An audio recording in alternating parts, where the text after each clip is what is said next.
Hello and welcome to a Talmud Israeli production. Today we'll review the highlights of this week's course of Daf Yomi study, Masechet Gittin, pages 68 through 74, Samachet through Ayin Daled. 68. Ravu Shmuel. Chad amar melech v'hedyot, v'chad amar melech v'hedyot umelech. So the discussion here is about Shmuel, King Solomon. And there's a dispute between Rav and Shmuel as to whether or not King Solomon, was a king and then ended his career as a commoner, or where he was a king, became a commoner, and then ended up back as a king.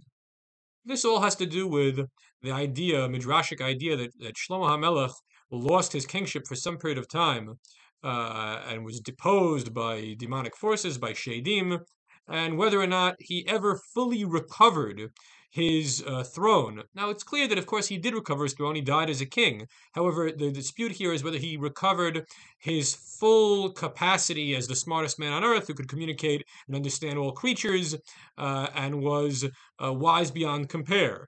The one that says Melech v'Hedyot says that Shlomo was diminished in his capacity towards the end and never fully recovered. And the approach that says Melech v'Hedyot Melech says, no, he regained his full glory. L'achzir atara liyoshna, so to speak, to restore the glory to its fullest. Okay, Samech Tet, 69. On Daf 69 of Masechet Gittin, all we have are Talmudic medical remedies, which, without getting into the details of any particular one of them, are not something that we do today. That there was a time when these remedies were possibly quite popular among the Jews for resolving health problems, but nowadays we go to contemporary health professionals and we no longer rely upon these remedies that appear in the Gemara. Ayin, Daf 70. Shachat bo shnayim or rov shnayim. What happens if someone was being executed and the majority of the two pipes in the neck, the trachea and the esophagus, were severed? So this person is very likely going to die quite soon. And he said, quickly, write a divorce document for my wife. Then those who heard his instructions should go prepare the document and give it to the wife, that she should be divorced rather than be a widow. And the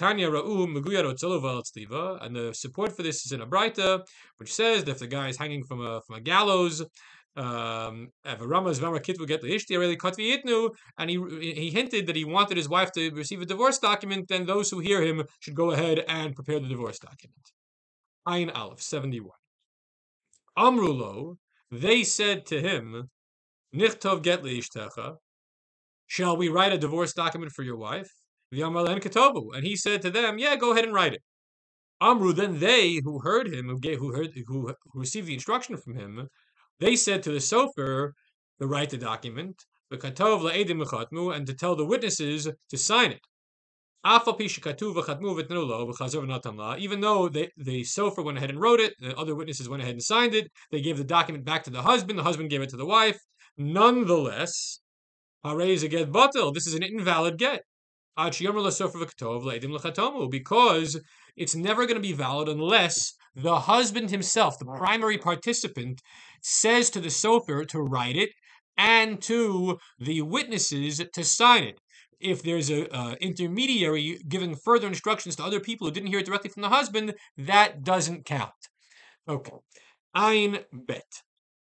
Harei ze gitech mehayom im mati. Behold, this is your get from today if I were to die. From this illness that I have right now. But then he got up. He got better. But then he got sick again and died. So the question is, did he die from that illness or did he die from other causes? So we have to do some kind of a medical assessment here.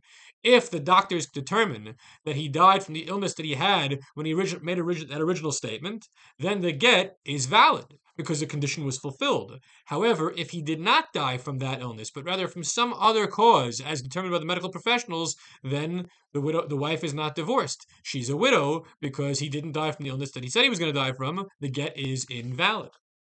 Ayin Gimel 73. So if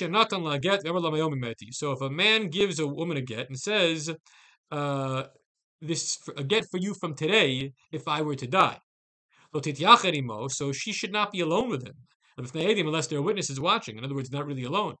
Afilu al pi eved, even if the one person who's watching them is a slave who's not kosher for testimony, afilu pi shivcha, even a Canaanite slave girl.